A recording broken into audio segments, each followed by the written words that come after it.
Bonsoir à toutes et à tous. On va continuer, Bezrat Hashem. On va essayer d'étudier un texte donc de Rabbi Nathan. Et comme à son habitude, Bezrat Hashem, Rabbi Nathan, d'un côté, il donne beaucoup de courage et de renfort, mais d'un autre côté, il nous donne envie de nous responsabiliser. Ça veut dire que c'est pas qu'il nous donne du courage en disant c'est pas grave. Il nous dit c'est pas grave, mais en nous faisant prendre notre responsabilité. Et c'est ça tout l'encouragement de Rabbi Nathan. Alors, on va lire dans le texte. Il nous dit que tous les débuts, les sages nous disent que tous les débuts sont difficiles. Dans n'importe quel domaine. Quand on commence une œuvre, on commence un travail, on commence un projet, et à plus forte raison quand c'est spirituel, alors les débuts sont difficiles. C'est ce que nous disent nos maîtres. Et en particulier lorsqu'il s'agit de revenir vers Dieu, de faire un retour vers Dieu, de se rapprocher de Dieu. Alors il nous dit la chose suivante.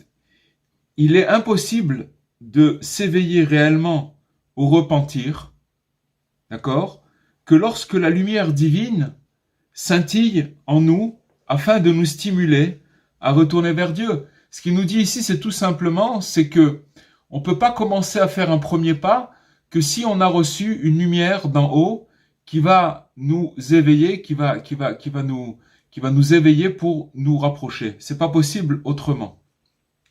Or, il y a une contradiction. Seulement, il n'est pas possible de faire rayonner sur soi cette lumière divine que seulement si on se repent. Ça veut dire que si on fait nous un pas de notre côté. Alors il y a vraiment une contradiction là. C'est-à-dire que d'un côté, c'est pas possible de pouvoir s'éveiller et faire quelque chose, avancer, faire le premier pas, seulement si on a reçu cette lumière divine.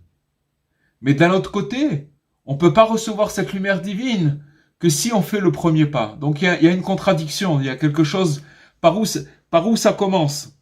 Pourquoi ? Parce que tout simplement, pourquoi on peut pas recevoir cette lumière divine si nous on fait pas le premier pas ? Parce qu'il y a un verset qui nous dit que aucun étranger ne pourra, si vous voulez, dans le service divin, ne sera admis à consommer un aliment consacré. C'est-à-dire que s'il n'est pas apte à le consommer, cet aliment consacré, alors il n'est pas accepté, il est rejeté. D'accord ? Donc là, il y a un dilemme. C'est que d'un côté, on nous dit, si on veut, si vous voulez, pour pouvoir faire le premier pas, pour pouvoir s'engager et commencer à opérer un retour, c'est seulement si on va recevoir cette lumière d'en haut. Mais d'un autre côté, on peut pas recevoir cette lumière que si nous, on fait pas le premier pas. Donc il y a quelque chose, il y a un problème ici. Alors, et donc, par conséquent, la question c'est par où commencer. Par où commencer ? Comment on doit faire ? Alors, maintenant qu'est-ce qui se passe, c'est que parfois, Dieu, qu'est-ce qu'il fait ? Il a pitié d'un homme. Quand on dit un homme, c'est un homme, une femme, d'accord ? Et il fait rayonner sur lui la lumière. Il lui envoie de la lumière. Sachez que chacun de nous ici, à un moment dans notre vie, et puis même dans le déroulement de notre vie, si on a pu faire des pas vers opérer un retour, c'est seulement parce que Dieu a eu pitié et qu'il nous a envoyé une lumière. Sinon, on serait pas ici, on parlerait pas de ça du tout. Donc, et c'est ça qui nous a fait avancer et qui nous a fait nous diriger vers cette lumière. D'accord ? Donc Dieu, des fois, il a pitié d'un homme, il lui envoie de la lumière pour le faire avancer. Au sein même de son obscurité, là où tout est obscur, et de sa chute vertigineuse, afin de l'éveiller au repentir. D'accord ? Quand une personne, elle peut être très éloignée, Dieu lui envoie de la lumière, et c'est ça qui lui permet de là où il est dans cette obscurité, de s'éveiller. Mais seulement, il y a un problème, c'est que cet homme, il peut pas recevoir de cette lumière. Pourquoi? Parce qu'il est brisé. Cet homme-là, il est brisé. Si vous voulez, une lumière, elle a besoin d'un récipient. Maintenant, si cette lumière-là, elle rentre dans des récipients qui sont brisés à cause des actions de la personne, d'accord? Si on prend une personne qui est éloignée, alors ces récipients, ils sont pas constitués, elle n'a pas de récipient. Et donc, quand la lumière, elle va rentrer dans ces récipients-là, ils sont brisés. C'est comme si vous, par exemple, vous prenez un verre et que ce verre-là, il est brisé, il est cassé, et que vous voulez mettre de l'eau dedans. L'eau, elle va pas tenir dans ce récipient, elle va se diffuser, elle va pas pouvoir, le verre ne va pas pouvoir contenir cette eau. C'est exactement. Alors donc, cette personne, elle est complètement brisée, elle est en petits morceaux. À cause de quoi? À cause de ses mauvaises actions. Les mauvaises actions, elles font que le récipient dans lequel doit contenir la lumière, il est brisé. Et donc, finalement, quand il va recevoir cette lumière divine qui va descendre vers lui, alors ça sera une intensité de lumière pour lui. C'est comme si vous prenez par exemple une mèche et que vous allez commencer à mettre pour l'allumer, il faut de l'huile, d'accord? Cette mèche, elle va s'allumer grâce à de l'huile. Mais si vous mettez beaucoup d'huile et que vous allez commencer à couvrir la mèche d'huile, eh bien, l'intensité de cette huile-là, elle va éteindre cette lumière-là. Donc, c'est exactement la même chose. Ça veut dire que on va recevoir une lumière, qui va rentrer dans des récipients qui sont brisés à cause de nos mauvaises actions. Et donc, cette lumière, quand elle va arriver à nous, elle va opérer chez nous une intensité de lumière. Et quand il y a une intensité de lumière, alors si vous voulez, ces récipients, ils vont encore se briser encore plus. C'est-à-dire que je vais vous donner maintenant dans le vécu ce qui peut se passer quand on a un excès de lumière. Vous allez voir, par exemple, des fois, on sent une élévation, on sent un attirement, on sent qu'on est pris par il y a la grâce divine qui nous accompagne, etc. Et puis ça dure et c'est un sentiment très très beau et merveilleux. Et puis après, boum, on sait pas pourquoi, on se retrouve par terre. On chute, on trébuche, voilà. Alors que par rapport là où on était, c'était quelque chose d'extraordinaire. Ça vient de ce phénomène. Ce phénomène, c'est que maintenant, Dieu il nous a envoyé la grâce, il nous a envoyé cette lumière qui scintille. Elle est descendue dans notre situation, dans notre contexte, d'accord, qui est pas très très reluisant. Et donc quand elle va arriver cette lumière, elle va casser, si vous voulez, on est déjà brisé par les mauvaises actions, et donc quand elle va arriver dans ces récipients qui sont pas pleins, qui sont pas entiers, elle va faire un excès de lumière, elle va encore casser les récipients. Et c'est ce qui amène les chutes. C'est un principe très très très important qu'il faut connaître. C'est pour ça que des fois, le mauvais penchant, notre imagination, elle nous fait aller à faire des choses un peu excessives, dans la mesure où, si vous voulez, on a envie d'en faire du zèle, etc. Mais il faut savoir que des fois, ce zèle qu'on nous donne, qu'on nous propose, et vers lequel on est attiré, ça peut être aussi un piège, parce que on nous amène une intensité de lumière, et cette intensité de lumière, elle nous fait des histoires, on peut trébucher à cause de ça. C'est la raison pour laquelle il arrive qu'un homme s'éveille au repentir pendant un certain temps, puis abandonne sa résolution. Et ce, plusieurs fois. Alors on voit des fois ce phénomène-là, qu'une personne, elle va se rapprocher, elle va être enthousiaste, et boum, elle retourne en arrière, et elle recommence, elle retourne en arrière, elle recommence, etc. Il y a des allées-venues comme ça.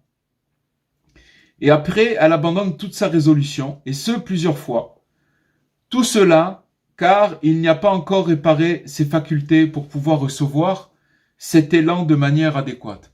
C'est-à-dire qu'il n'a pas fait, finalement, les facultés, c'est-à-dire c'est les mesures. Quand on parle des mesures, c'est-à-dire que chacun de nous, on l'a dit déjà, qu'on est fait de 4 éléments, d'eau, d'air, de feu et de terre, et chacun de ces éléments représente des traits de caractère, ou si vous voulez plutôt le côté émotif. Si par exemple on va prendre un seul élément pour comprendre, si par exemple on prend le feu, chez l'homme, il représente la colère.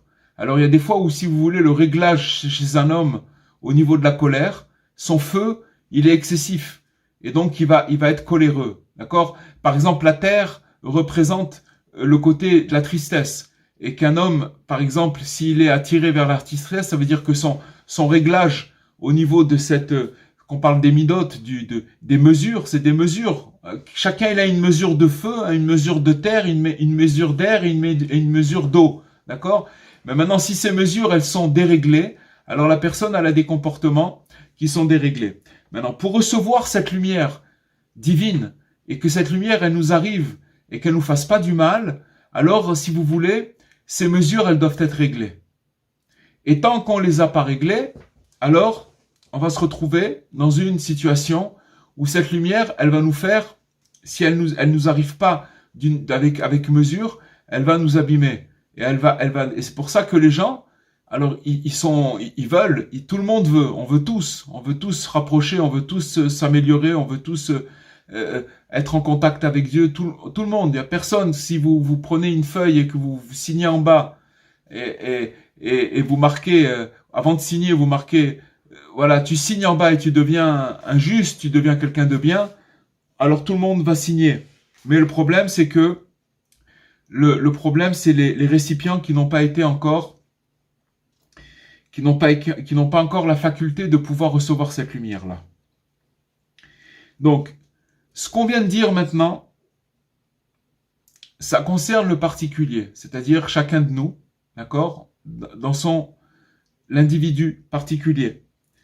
Mais il faut savoir que même à l'échelle collective, ça veut dire savoir la répétition des périodes d'exil et de délivrance. On voit que le peuple juif, il est passé par des affres extraordinaires, où il a été persécuté, délivré, persécuté, délivré. C'est exactement la même chose. C'est-à-dire que si vous voulez, c'est comme se mettre, connaître Dieu. Pour recevoir cette lumière de Dieu, elle est tellement pure, elle est tellement limpide que par rapport au récipient que le peuple il avait à l'époque. Et alors, il a fallu qu'il passe par des montées et des descentes, des exils, des persécutions, etc. Et donc, il y a eu des délivrances, et après suivi d'exil, etc. Et ça, à plusieurs reprises. Mais malgré tout, il faut savoir que la droite, Yemin Hashem, la droite de Dieu, elle est souveraine. Ça veut dire que la droite, c'est la bonté de Dieu, elle est souveraine. Sa main a toujours le dessus, car il faut savoir qu'à chaque délivrance, chaque fois que le peuple juif a résidé sur sa terre, de nombreuses et merveilleuses réparations ont été réalisées. On voit, ils sont sortis d'Égypte, on est en ce moment dans la sortie d'Égypte, et etc. Ils ont eu tous les miracles, etc. jusqu'à qu'après, toutes les histoires qu'il y a eu dans le désert, jusqu'à qu'après qu'ils sont rentrés en terre d'Israël. Et que il y a eu des réparations extraordinaires. Après, il y a eu le premier temple. Il y a eu des moments où il y a eu beaucoup de temps, des dizaines, des centaines d'années où il y a eu de la Torah, où il y a eu où le peuple il était souverain, il est arrivé dans une grandeur spirituelle très très grande. Donc tout ça, ça s'appelle des réparations extraordinaires qui se sont opérées. Mais on voit qu'après que les forces négatives, elles sont venues elles se sont déployées. Et on voit que le peuple, de nouveau, il s'est encore abîmé. Il est encore descendu, il est encore tombé. Donc on voit qu'on a parlé d'abord de l'histoire individuelle, particulière de chacun de nous, mais il faut savoir que dans son ensemble, au niveau collectif, c'est exactement la même chose au niveau du peuple. En effet, c'est par cette force que nous survivons en exil et avons la possibilité de recevoir ne serait-ce qu'une lueur de la connaissance divine et de sa sainte bonté. Alors là, il nous donne un secret. Parce qu'il nous explique tout simplement que ces montées et ces descentes, elles étaient voulues, elles étaient nécessaires. Pourquoi?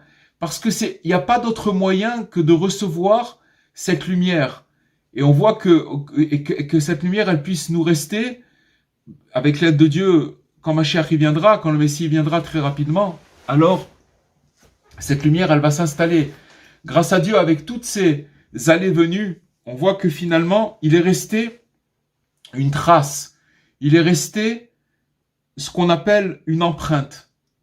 Parce que quand ils ont reçu cette lumière, quand on reçoit de la lumière, et qu'après, on rechute, après avoir reçu cette lumière, il reste une empreinte de cette lumière. C'est pas que maintenant on a tout perdu et que tout s'est effacé. Il reste cette empreinte. C'est grâce à cette empreinte qu'on peut retrouver le chemin et qu'on peut remonter et qu'on peut se reconnecter. Si il restait pas cette empreinte, alors on serait complètement perdu. Ce serait impossible de retrouver le chemin. Mais Dieu, dans sa bonté, il nous envoie de la lumière.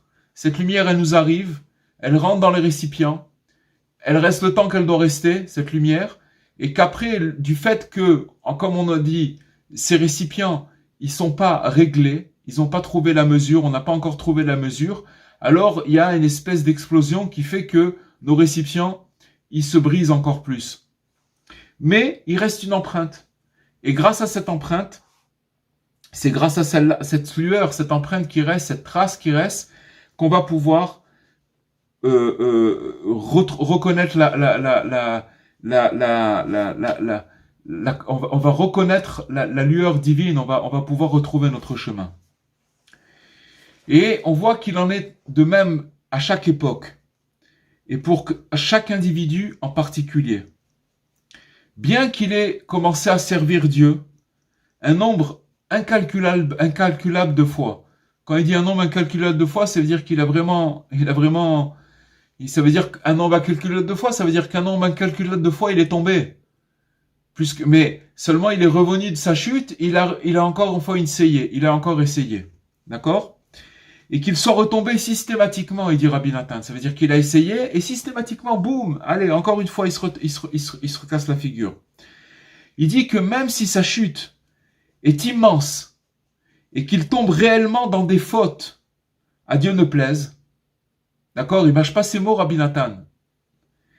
Tous ces bons départs ne seront jamais vains. Ça veut dire que tous les départs qu'il a fait, les tentatives, d'accord, qu'il a commencé, il a fait un départ. Ça peut être un départ de 1 heure, un départ d'1 semaine, un départ de plusieurs années, parce que des fois on peut faire des efforts qui marchent bien pendant beaucoup de temps, et puis après de se retrouver en arrière, ça veut dire de retomber. Donc n'importe quel départ, même si ça peut être même un élan au niveau de la pensée, ça s'appelle aussi un départ.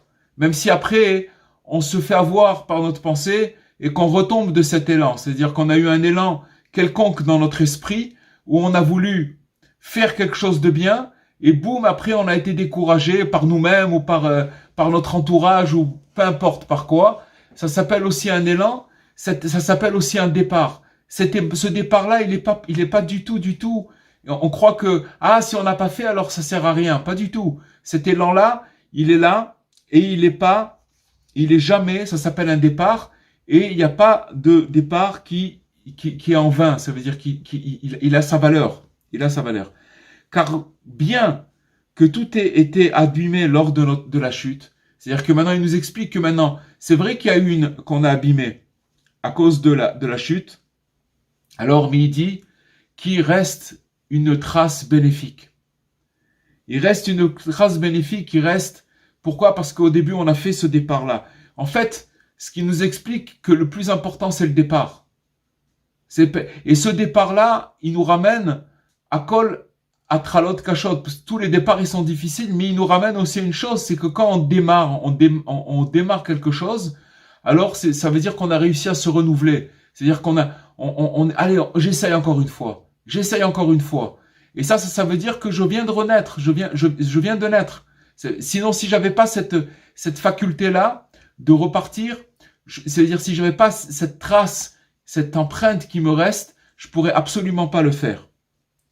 Et donc, à chaque réalisation sainte et à chaque nouveau départ, donc il y a cette trace bénéfique. Et ces empreintes sont des réparations extraordinaires. Ces traces-là qu'on a laissées, ces empreintes qui nous restent, si vous voulez, qui viennent de ce départ qu'on a fait à chaque fois, c'est quelque chose d'extraordinaire, qui sont nécessaires et même indispensables à l'édifice de sainteté qu'il nous incombe d'ériger. Ça veut dire que maintenant, chacun de nous, on a un édifice de sainteté. C'est comme un espèce de château qu'on doit faire, d'accord, par nos actions. Et alors, il y a un autre édifice, c'est notre édifice particulier, et il y a l'édifice collectif. Et nous, chacun de nous, on amène notre édifice à cet édifice collectif. Mais maintenant, le principe que dans le collectif ou dans le particulier, c'est exactement le même. C'est-à-dire que maintenant, à partir du moment où on va vouloir rentrer dans la construction de cet édifice, c'est-à-dire qu'on a un élan, on a envie de s'engager, on a envie de faire du bien, on a envie de faire des choses, etc. Alors, on va attirer de la lumière. Déjà, cette envie, elle-même, elle représente, si vous voulez, une grâce de Dieu. Ça veut dire que tant qu'on n'a pas envie, ça veut dire que Dieu nous a pas envoyé cette envie. Même des fois, on sait ce qu'il faut faire. On connaît, on sait ce qu'il faut faire et on n'a pas envie. On est comme une pierre, on peut pas bouger, on n'arrive pas à réagir. D'accord? Pourquoi? Parce que on n'a pas reçu cette lumière-là. Mais maintenant, quand on reçoit cette lumière et donc on a cette envie et qu'on va commencer à s'engager, peu importe dans quelle action, on va commencer à tirer cette lumière qui va rentrer en nous. Et donc, il y a un moment où c'est inévitable, il va y avoir une rechute.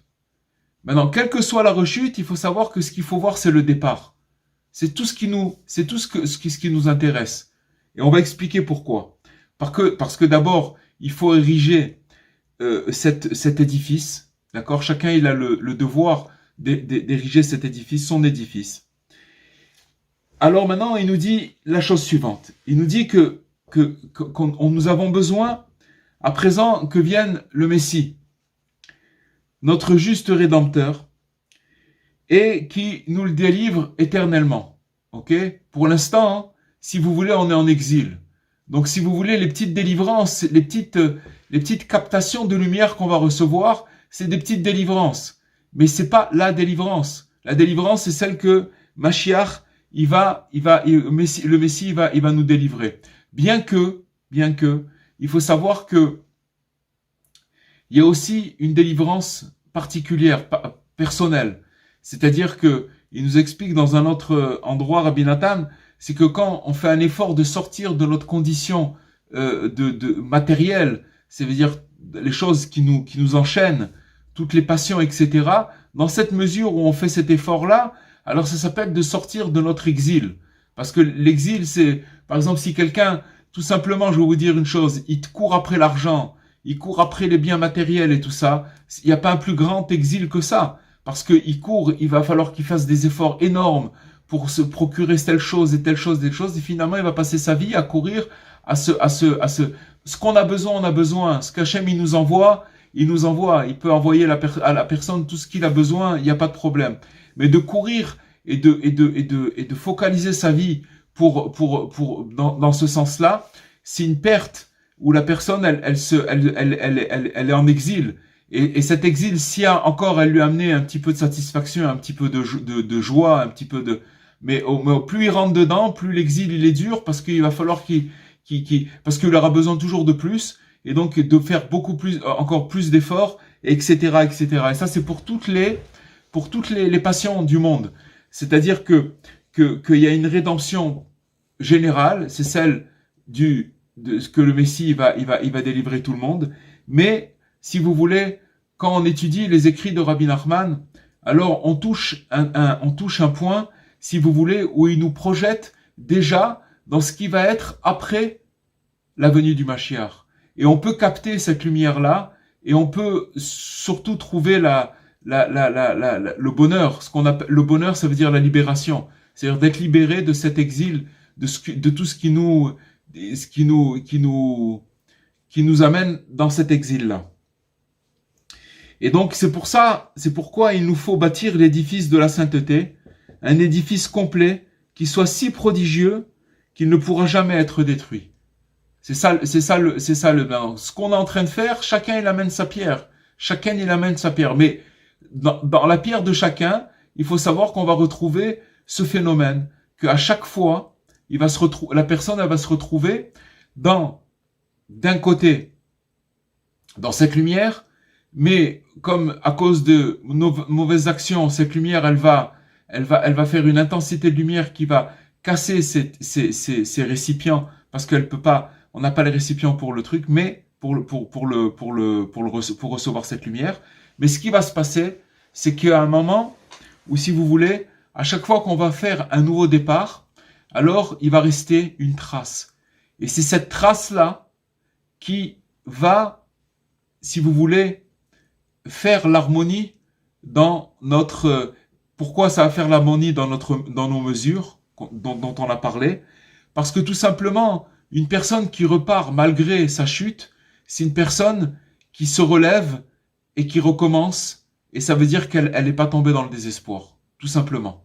Rabbi Nathan, il nous dévoile quelque chose de très très très fort. Parce que finalement, cet édifice prodigieux qu'on doit construire et qui ne sera jamais détruit, il est là pour finalement faire rentrer tous les gens qui sont encore égarés, qui sont encore sur le bord du chemin. Et nous, en construisant notre édifice, c'est ça qui va permettre de faire entrer tout le monde à la fin. Tout le monde à la fin. C'est ça. Et c'est pour ça que l'exil, il est si long. Parce que tant que tout le monde, toute l'humanité, elle n'est pas rentrée dans cette mouvance, dans cette façon de voir les choses, pour construire et amener finalement la rédemption générale, alors c'est pour ça que ça dure. Ça dure parce que des montées et des descentes, c'est pour pouvoir ériger cet édifice qui un jour il sera complètement, il sera éternel et il va permettre de ramener tout le monde. C'est pour ça que Rabbi Nachman, il avait une parole, que sa parole, elle avait le pouvoir d'enlever le choix de chacun. C'est-à-dire que chacun, il pouvait voir le choix de chacun. Ça veut dire que avec cette parole-là, chaque personne, elle avait le pouvoir, la possibilité de choisir que le bien et de pas se faire attraper par le mal parce que ça devenait évident pour lui. Et il a décidé de pas dire cette parole-là. Pourquoi? Parce que il voulait attendre. S'il avait dit ces paroles, il y aurait beaucoup de gens qui seraient restés de côté ou qui n'auraient pas entendu cette parole ou que cette parole ne serait pas arrivée chez eux. Et donc, ils seraient restés de côté. Il a préféré que attendre et amener tous les enseignements qu'il a amenés pour que petit à petit, la réparation se fasse au rythme au rythme et à la cadence et avec l'harmonie qu'il faut pour que finalement tout soit réparé. Voilà, donc on travaille pour cet édifice et on fait des récipients pour que cet édifice y soit fait. Toutes les actions qu'on fait, les bonnes actions, les bonnes pensées, tout ce qu'on fait, toutes ces choses-là, ça va pour cet édifice. Maintenant, il faut dire il dit comme ça, que bien qu'un homme qui a accompli une œuvre sacrée et se soit mis quelque peu à servir Dieu durant des jours, voire des années, et qu'il est ensuite retombé. Il est ensuite tombé encore une fois. Même si sa chute est très grande, et après il s'est ressaisi, il s'est éveillé encore une fois, à nouveau pour servir Dieu, mais qu'il soit encore retombé, d'innombrables fois. Quoi qu'il en soit, sache, il nous dit comme ça, sache, crois bien qu'une foi entière, crois d'une foi entière, que rien de tout cela et de tout ce que tu as pu réaliser, fût-ce de ce qu'il y a de plus infime pour servir Dieu, n'est jamais perdu. Il parle maintenant, ça veut dire que n'importe quoi qu'on puisse faire, c'est quelque chose qui est jamais perdu.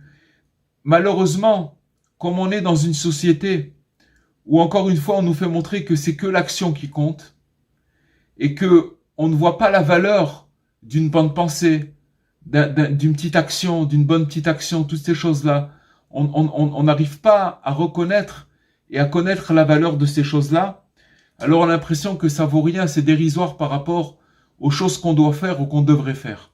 Et ça, c'est une grande erreur. Parce que le Zohar, Rabbi Shimon, le Zohar HaKadosh, il nous dit que aucune volonté positive n'est perdue. Et en fait, il dit la chose suivante, que l'homme, qu'est-ce qui va se passer? Tous les départs qu'il va faire, à chaque fois, ces départs-là, même si après il s'est cassé la figure, il faut savoir que ces départs-là, il est éternel. Parce qu'il a mis, c'est pour ça qu'au début, il dit que tous les départs sont difficiles. Kol atralot kashot, tous les départs, tout ce qu'on fait au départ, c'est très difficile. Pourquoi? Parce qu'on met une force incroyable, d'accord, pour pouvoir la faire. Mais ce morceau-là, il est éternel, il reste. Maintenant, ce qu'il nous dit à la fin de cette étude, j'ai un peu sauté parce que il rentre dans d'autres, on va dire quand même quelque chose d'important. C'est que il parle maintenant du minyan, c'est-à-dire que quand une personne, quand il y a un minyan, ça veut dire 10 personnes qui se rassemblent pour pouvoir prier ensemble. Alors, il faut savoir que si il faut 10 personnes pour prier, et que si on n'est que 9, on peut pas prier, on peut pas faire le Kaddish, on peut pas faire certaines choses qu'on peut pas faire s'il n'y a pas le minyan. Il nous dit que si par exemple il y a 9 personnes très grandes, d'accord, des justes, et qu'il y en a un, le pire des pires, qui vient et qui s'associe et que c'est le 10e, alors ça s'appelle un minyan, ça s'appelle 10 personnes et qui peuvent faire le Kaddish et qui peuvent faire, ils peuvent faire toutes les prières qu'il faut.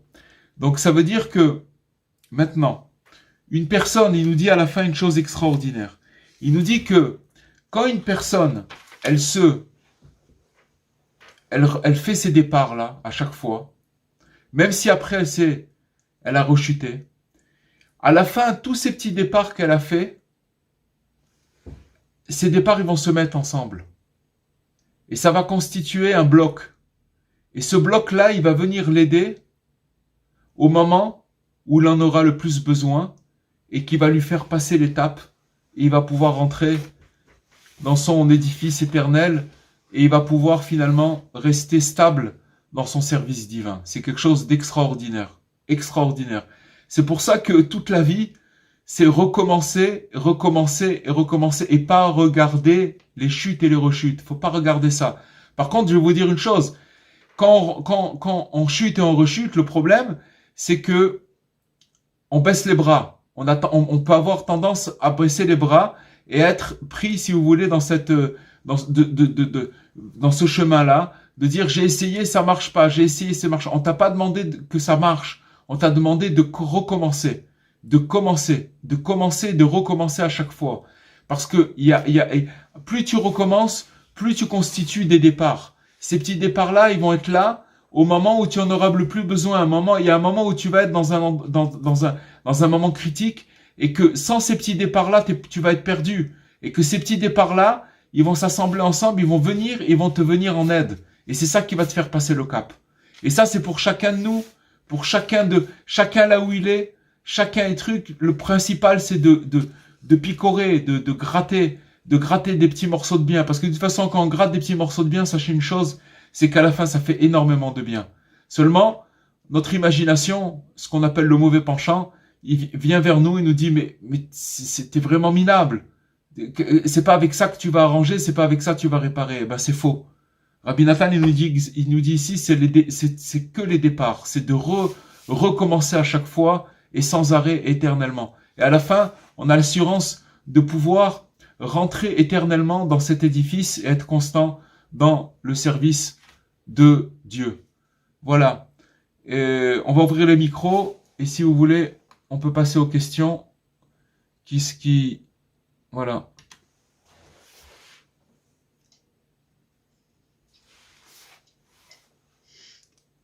Rav Cohen, moi j'ai une petite question.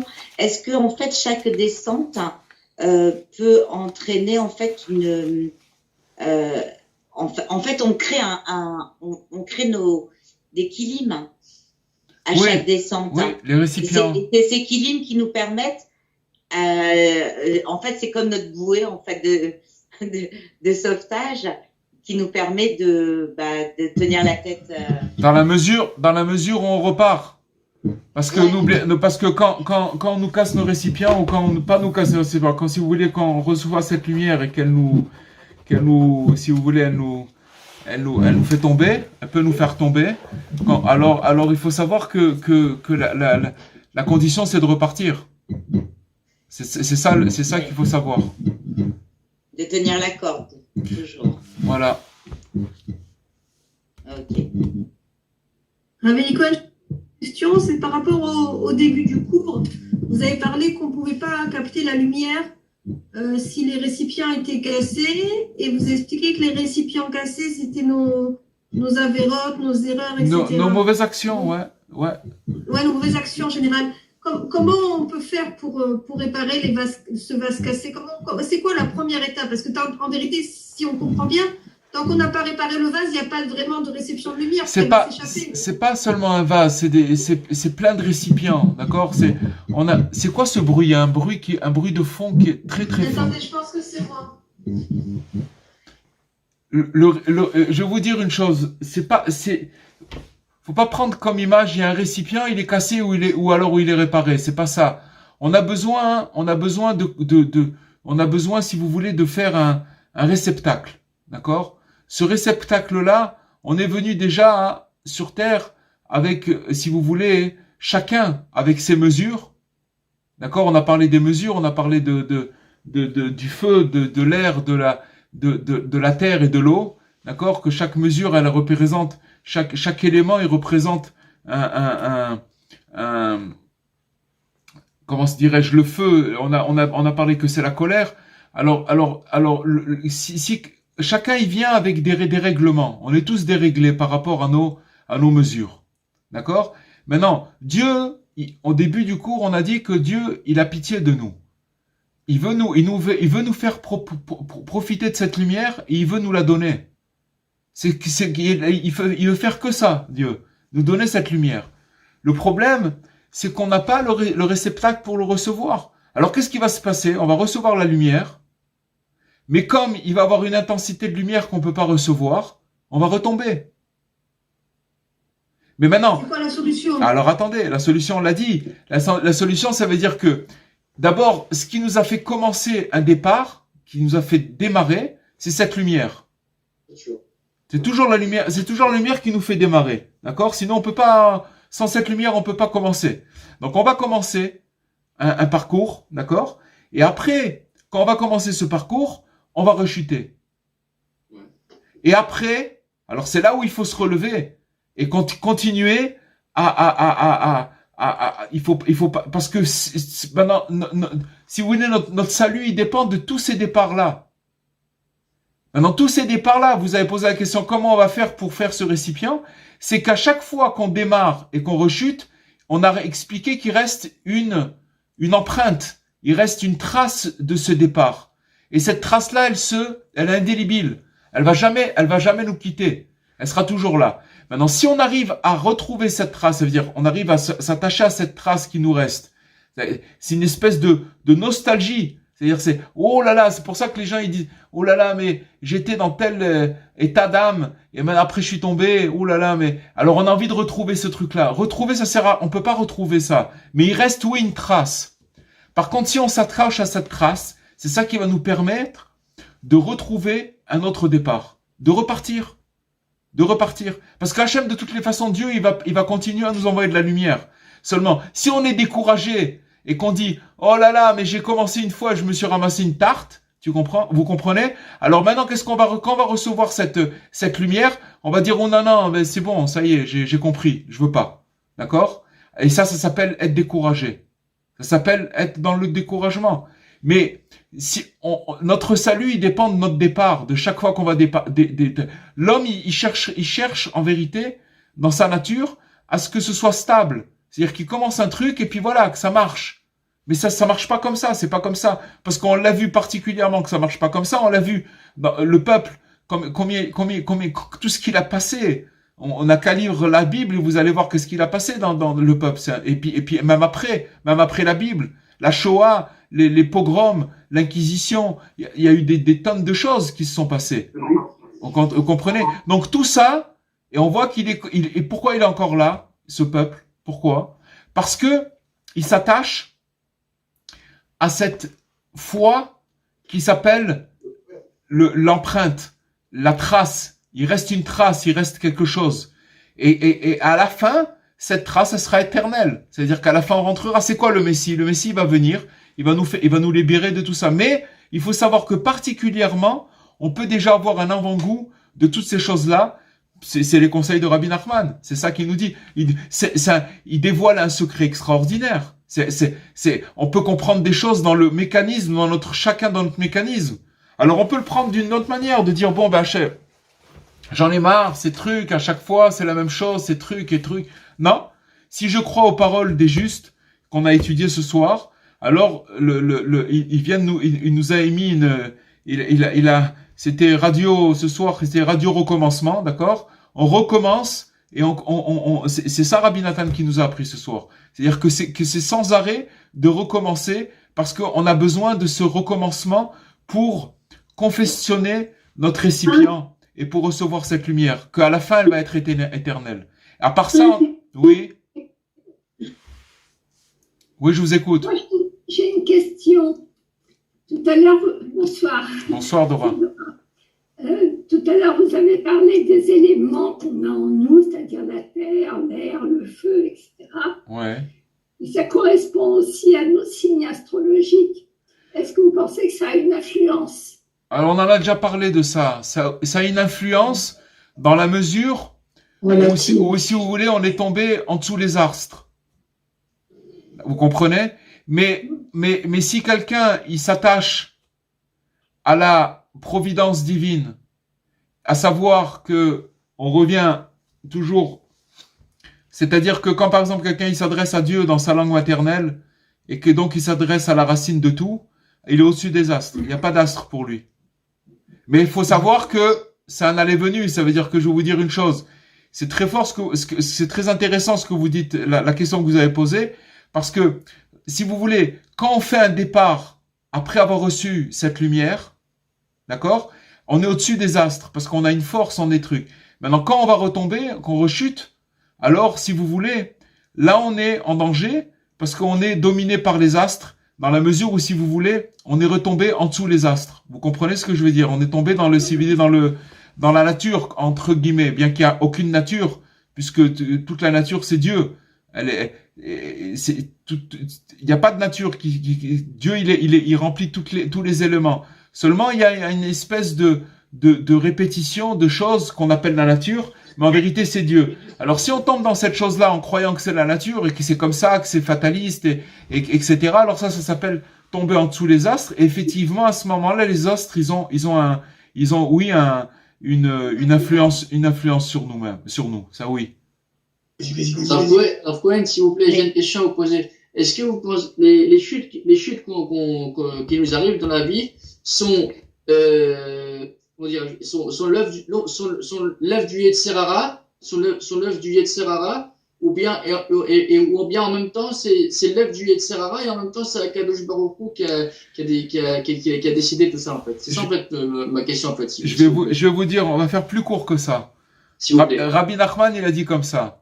Il a dit que notre imagination, c'est ça le mauvais penchant. C'est notre imagination. Ok? Maintenant, quand une personne, elle va recevoir de la lumière, n'oubliez pas que toujours Dieu, il diffuse la lumière, il veut que chaque créature sur terre, elle reçoive cette lumière. D'accord? Parce que Dieu, il est que bonté et il donne que de la lumière. Maintenant, le problème, c'est que, ok, je vais te donner la lumière, mais il y a un petit problème, c'est que t'as pas ce réceptacle. Alors, tu vas recevoir de la lumière, tu vas te mettre à faire un départ, et boum, il va se passer à un moment, il peut avoir des problèmes de dysfonctionnement. À ce moment-là, alors, c'est là notre imagination, elle commence à se mettre en place, c'est-à-dire qu'elle dit, oui, mais de toute façon, comment tu peux y arriver? On imagine des choses, c'est pas possible. Regarde, ça fait des années, encore tu recommences avec ces choses-là, encore tu recommences à parler comme ça, encore que tu commences ton comportement comme si, chacun là où il est, chacun là où il truc, chacun, d'accord? Donc à ce moment-là, c'est oui, son imagination, ça veut dire c'est oui le mauvais penchant qui est en train de lui raconter des histoires. Si à ce moment-là, il s'attache à ce qu'on a dit, à cette empreinte, à cette trace qui lui reste, de cette première lumière qu'il a reçue et qui lui a donné la force de commencer, alors il va recommencer encore une fois. Est-ce que vous comprenez? Oui. Mais en vérité, il y a pas de Yetzerara. Il y a un mauvais penchant, mais c'est notre imagination. Alors ce qui nous dit Rabbi Nathan, c'est voilà, sache une chose, c'est que il y a un moment où on va te raconter des histoires et à toi de recommencer, je vais vous dire, il faudrait en vérité étudier tous les jours et être à fond pour pouvoir, parce que comme on dit, le mauvais penchant, notre imagination, c'est un vieux roi fou. Meler Zaken Vexil, c'est marqué c'est un roi qui est vieux et qui est fou et qui se renouvelle à chaque fois. Vous comprenez? Seulement, les ustensiles que Rabbi Nachman il nous donne, ils sont là pour se battre. Voilà, pour se battre contre le découragement. Mais il nous dévoile des choses extraordinaires. C'est magnifique. Israël, du peuple juif, d'accord, en l'occurrence. La position de Rabbi Nachman par rapport aux astres, par rapport à ce qu'on vient de dire, tout simplement. Je vais vous dire, les astres, en fait, ils ont une influence sur nous par rapport à notre comportement. Mm-hmm. Voilà, c'est par rapport à notre comportement que les astres, ils ont une influence sur nous. Si on est si vous voulez, en harmonie avec la volonté de Dieu, alors on est au-dessus des astres, tout simplement. Mais c'est des choses, si vous voulez, Chava, que des fois on est, et des fois on n'est pas. C'est une guerre. Des fois on est en dessous les astres, des fois on est, vous comprenez ce que je veux dire? Mais c'est sûr qu'ils ont une influence. Il y a une influence des astres. Mais le fait, en fait, de connaître Rabbi Nachman, je crois que ça surpasse les astres, surtout. Oui. Bezrat Hashem, avec l'aide de Dieu, comme. S'il vous plaît. Oui. Vas-y, Josiane. Oui, s'il vous plaît, bonsoir, Rav, c'est Josiane. Bonsoir. Est-ce que le fait de retomber, ce n'est pas un manque de confiance en Dieu? Oui, c'est relaxé. Ouais. D'après ce qu'on a. D'abord, je vais vous dire, dans la mesure où on dit je suis retombé, encore une fois, c'est très très fin ce qu'on dit, parce que c'est où je dis c'est moi qui suis tombé, ou je dis que Dieu il m'a fait tomber. Et c'est très très subtil, parce que ce qu'on a étudié ce soir, si vous voulez, c'est que tant qu'on n'a pas réglé nos récipients, tant qu'on n'a pas réglé nos mesures, alors la lumière elle va nous déséquilibrer, parce qu'on peut pas recevoir cette lumière. Donc c'est ce qui explique, si vous voulez, des fois notre comportement qui est pas en accointance, vous comprenez? Mais maintenant, de dire que c'est nous, quand on tombe, de dire que c'est parce qu'on n'a pas confiance en Dieu, mais de toutes les façons, il n'y a pas un homme qui tombe pas. Donc ça veut dire que, comprenez, ça n'existe pas ça, que quelqu'un il tombe pas. Il peut tomber, même s'il tombe pas dans une faute, mais il peut perdre sa confiance parce qu'il a des doutes, parce il se passe des choses. On voit même dans l'histoire, même Moshe Rabbeinu, il a eu des doutes. Quand il est parti en Égypte et tout, il a dit, mais comment tu m'envoies? Je suis bègue. Comment je pouvais alors que Dieu lui parlait, il lui dit, vas-y, va délivrer mon peuple. Il dit, mais comment je peux faire? Et comment il va m'écouter le peuple? Et comment je vais pouvoir parler à Pharaon alors que je suis bègue? Comment je peux? Donc, le doute, ça aussi, ça s'appelle une chute, vous comprenez? Donc, la chute, elle vient, et le doute, il vient du fait que, encore une fois, dans ce contexte qu'on a étudié ce soir, faut toujours, si vous voulez, se concentrer sur ce qu'on a étudié. Vous comprenez? Ce qu'on a étudié ce soir, c'est qu'il y a un phénomène. Il y a un phénomène quand il nous arrive de tomber, et alors il nous explique pourquoi ça arrive. Pourquoi ça arrive? Maintenant, c'est sûr qu'un homme, il a une responsabilité de faire tout pour pas tomber. Ça, on l'a déjà dit. Il doit tout faire. Il doit tout faire. Il doit faire attention. Il doit pas se mettre dans des... Si par exemple, quelqu'un, il sait que il va passer dans un chemin, et dans ce chemin-là, il risque d'avoir il va passer dans une rue, et que dans cette rue-là, il va rencontrer des gens qui vont le faire tomber, ou qui va se passer des choses, des trucs. Alors, il doit éviter la rue. Ça, c'est ça, ses responsabilités. Vous comprenez ce que je veux dire? Mais, encore une fois, si ça arrivait, alors voilà, il a les ustensiles, il a les armes pour comprendre qu'est-ce qui se passe. S'il veut, il peut dire, ben, j'ai essayé, ça n'a pas marché, je reste là où je suis. Alors, c'est sa responsabilité. C'est lui, il fait ce qu'il veut. Mais ce qu'il nous donne, Rabbi Nathan, c'est la possibilité de, oui, pouvoir, voilà. Encore une fois, Rabbi Nathan, il parle à ceux qui veulent. Voilà. Celui qui veut, alors il va pouvoir trouver il va trouver la force pour ça. Vous comprenez? Il va trouver la force pour ça. Le Rav, Merci bien. Avec Merci plaisir. beaucoup, Rav. Merci beaucoup. question, excusez-moi, j'ai une question. Cette trace que vous évoquiez tout à l'heure, est-ce que c'est, en tant que juif, est-ce qu'on l'a dès la naissance? Et est-ce que c'est cette trace qui permet à des personnes qui n'ont jamais rien fait dans leur vie, à la fin de leur vie, de revenir? Oui, ça veut dire que la trace, en vérité, la trace, elle existe chez tout le monde. Elle existe. Non, on l'a dès la naissance en tant que juif, c'est ça? Oui, mais c'est pas, même en tant que non-juif, c'est pas, peu importe. Ça veut dire que quand on fait si par exemple quelqu'un, il arrive ce principe-là, il est pour l'humanité entière. Je vais vous dire pourquoi. Parce que, peu importe une personne, quand on fait du bien, on fait une bonne action, on fait quelque chose qui est bien pour nous faire avancer dans la vie, et qu'après on retombe, il reste toujours quelque chose de ce processus de bien qu'on a fait. Il reste toujours quelque chose. Donc, n'importe qui, il peut s'accrocher à cette trace-là pour pouvoir continuer son chemin. Vous comprenez, Dora? Oui. Peu importe qui. C'est sûr que maintenant, nous, en tant que peuple, le peuple juif, alors on nous a donné, on doit faire partager ces principes à tout le monde, parce qu'ils sont valables pour tout le monde. Ces principes-là, ils sont pour le plus grand, dans tous les degrés, c'est valable, cette chose-là. C'est valable. C'est ça finalement, si vous voulez, l'enseignement du juste. L'enseignement du juste, il est pour tout le monde, pour toute l'humanité. Comprenez? Il est pour tout le monde, pour tout le monde.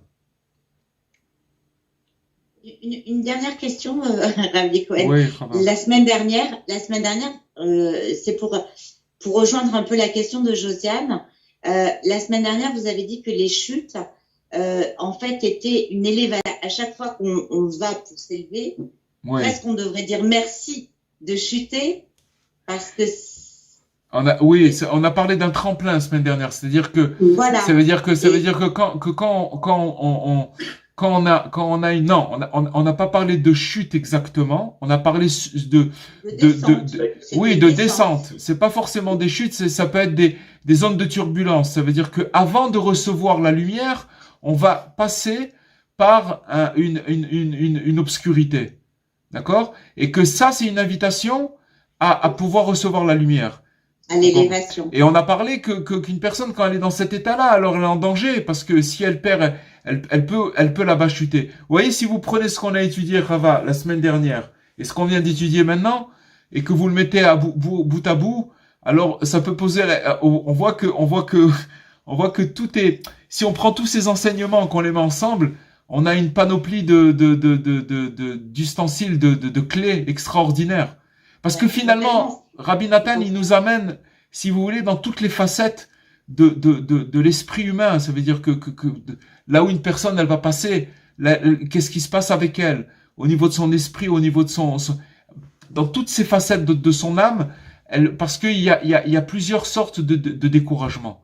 Et il faut connaître toutes les, voilà, il faut les étudier, il faut prier pour s'en rappeler. Il faut demander à Dieu qu'il ait pitié de nous, qu'on puisse s'en servir au moment où on en a besoin. Voilà, voilà, chers amis. J'ai juste une dernière question. Oui, oui. Je voulais laisser parler oui, Mazal. Justement, parce que voilà, la question que je me pose, est-ce que c'est possible qu'on ne chute pas? Non, non, c'est pas. Non, c'est parce que attention, quand on parle de chute, il y a toutes sortes de chutes. De revenir en arrière. Oui, mais il y a toutes sortes. D'abord, une chute, c'est pas revenir en arrière. Oui, si vous voulez, nous on appelle ça de revenir en arrière, mais d'après ce qu'on étudie, c'est un processus.